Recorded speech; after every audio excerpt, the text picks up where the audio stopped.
नमस्कार मित्रांनो, मी सचिन चौहान तुम्हा सर्वांचं MPSC ज्ञान या यूट्यूब चॅनलमध्ये हार्दिक स्वागत करतो.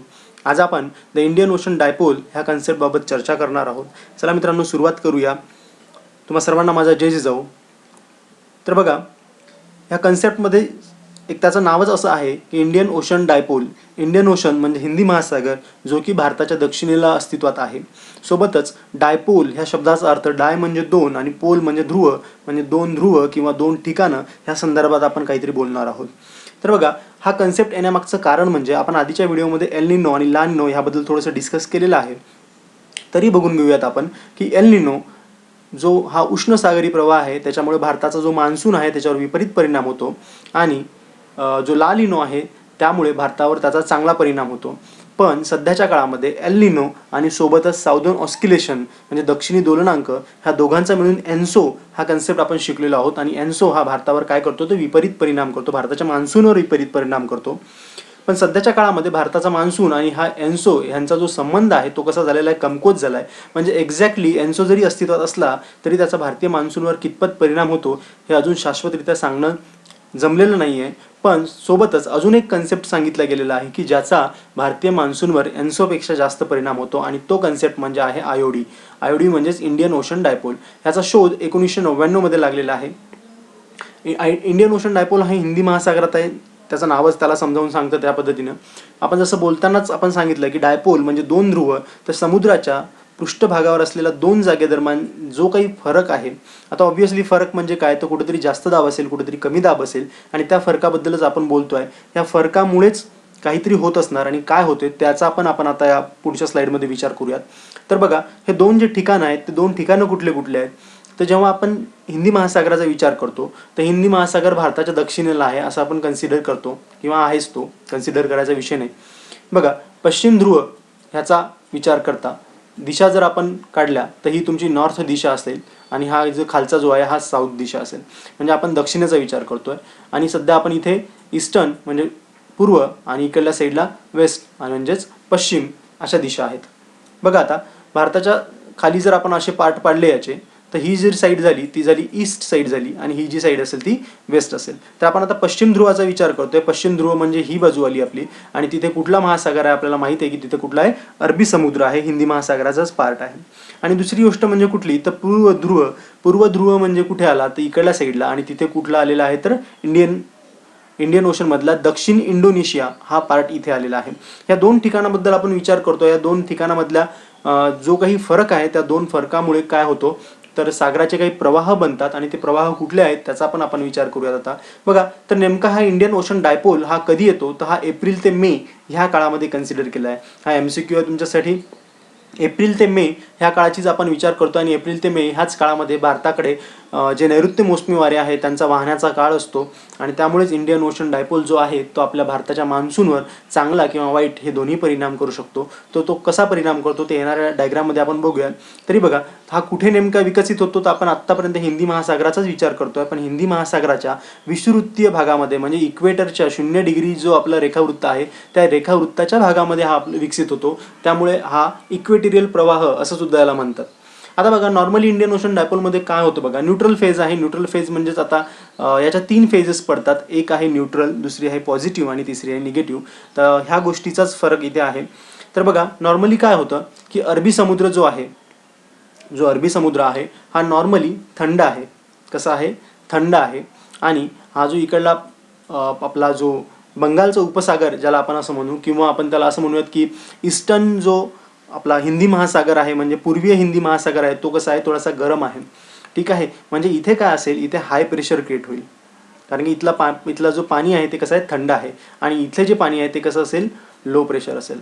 आता ऑब्व्हियसली हाय प्रेशरकडनं लो प्रेशरकडे काय होतात, प्रवाह सुरू होतात. हाय प्रेशरकडनं लो प्रेशरकडे, वाऱ्याचा असो किंवा पाण्याचा असो, हाय प्रेशरकडनं कुठल्या साईडला, लो प्रेशरकडे. आता जेव्हा पाणी इथं लो प्रेशर जवळ येतं तेव्हा इथलं पाणी एकदम गरम, म्हणजे एकदम गरम म्हणण्यापेक्षा तो गरम प्रवाह होतो, आणि गरम प्रवाह झाल्याकारणाने त्याचं तापमान कमी होतं आणि त्याचं बाष्पीभवन व्हायला लागतं, आणि बाष्पीभवन होऊन ते पाणी वर जायला लागतं. जेव्हा ते पाणी वर जायला लागते किंवा ती बाष्प वर जायला लागते, कालांतरानं ती बाष्प थंड होऊन तिचं संगणन होऊन तिथे त्या क्षेत्रामध्ये खूप जास्त प्रमाणात पाऊस पडतो. काय होतो, खूप जास्त प्रमाणात पाऊस होतो.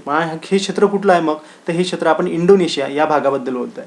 म्हणजे न्यूट्रल फेज जी असते त्या न्यूट्रल फेजमध्ये इंडोनेशियावर काय होतं, तर कमी दाबाचं केंद्र निर्माण होतं आणि अरबी समुद्रामध्ये जास्त दाबाचं केंद्र निर्माण होतं. त्यामुळे इंडोनेशियामध्ये काय होतो, पाऊस पडतो, चांगला पाऊस पडतो. म्हणजे ही जी न्यूट्रल फेज आहे ही कोणासाठी चांगली असेल, तर ही न्यूट्रल फेज जी आहे ती जो इंडोनेशिया हा जो देश आहे किंवा त्या आजूबाजूचा जो परिसर आहे किंवा ईस्टर्न हिंदी महासागर जो आहे, ते ईस्टर्न म्हणजे पूर्वीय हिंदी महासागरासाठी तो खूप चांगल्या प्रमाणे वर्क करू शकतो. आता आपण मग न्यूट्रल फेज जर संपवली तर आपण पॉझिटिव्ह आणि निगेटिव्ह ह्या दोन्ही गोष्टींचा आता विचार करूया.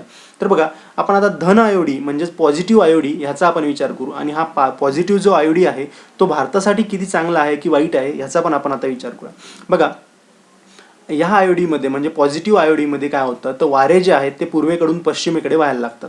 पूर्वेकडून पश्चिमेकडे व्हायला लागतात. म्हणजेच बघा, ही जर ईस्टर्न साईड पकडली तर जी वारे आहेत ते कसे व्हायला लागतात, अशा दिशेने व्हायला लागले आहेत. एवढं तर आपल्याला समजलं. म्हणजेच काय, तर बंगालच्या उपसागरापासून अरबी समुद्राच्या दिशेने, म्हणजे बंगालचा उपसागर इथे आहे आपल्याला माहिती आहे. हा जर भारत आपण कन्सिडर केला तर बंगालचा उपसागर इथे आहे, इकडे अरबी समुद्र आहे. म्हणजे बंगालच्या उपसागराकडून अरबी समुद्राकडे काय होतात, वारे वाहत आहेत. आणि हे वारे जे आहेत ते हिंदी महासागर जे आहेत ते ऑलरेडी काही वाऱ्यांचा, आपण ज्याला व्यापारी वारे असे म्हणतो, ते व्यापारी वारे नेहमी पूर्वीय वारे असतात. पूर्वीय वारे म्हणजे काय, तर पूर्व दिशेकडून येणारे वारे हे पूर्वीय वारे आहेत आणि ते कुठे आहेत, तर हिंदी महासागरावरून वाहतात. मग हे जे वारे आहेत यासोबतच इथे सुद्धा काय होते, पॉझिटिव्ह आयोडीमध्ये बंगालच्या उपसागराकडनं अरबी समुद्राकडे वारे व्हायला लागतात. हे दोघेही मिळून तिकडलं जे काही पाऊस असेल, तिकडलं जे काही ढग असेल ते कुठे घेऊन येतील, भारताच्या दिशेला घेऊन येतील. आता याचा परिणाम काय होतो बघा, तर आता काय होतो की अरबी समुद्र जो आहे, म्हणजे जो आपला आफ्रिकन कोस्ट आहे किंवा आफ्रिका जो देश आहे त्याच्या बाजूचा जो प्रदेश आहे, जो हिंदी महासागराचाच पार्ट आहे, ज्याला आपण पश्चिम हिंदी महासागर असं म्हणूया, तो कसा होतो, जास्त गरम होतो. कसा होतो, जास्त गरम होतो. मग जर तो एक भाग जास्त गरम असेल तर ऑब्व्हियसली त्याचा जो अपोजिट पार्ट असेल, जो की आपला कुठला आहे, इंडोनेशिया, हा जो भाग आहे तो कसा असेल, थोडासा थंड होतो. पूर्व हिंद महासागर त्याला म्हणतात. तो कसा असतो, थंड आणि कोरडा असतो. म्हणजे काय होईल, जर आता वारे वाहायचे असतील तर वारे कुठल्या दिशेतून कुठल्या दिशेला वाहतील, तर ऑब्व्हियसली ते वारे बंगालच्या उपसागराकडनं आपल्या अरबी समुद्राकडे व्हायला लागतात. बंगालच्या उपसागराकडनं अरबी समुद्राकडे व्हायला लागतात. आता बघा, इथे रेड जो पार्ट दिसतोय तुम्हाला तो कसा आहे, हॉट पार्ट आहे आणि जिकडे ब्ल्यू पार्ट दिसतो तो कसा आहे, कोल्ड पार्ट आहे. आपण मगाच बघितलं, हा जो पार्ट आहे हा कुठला इंडोनेशियाचा देश आहे आणि हा जो पार्ट आहे हा कसा आहे, अरबी समुद्राचा भाग आहे. बरोबर.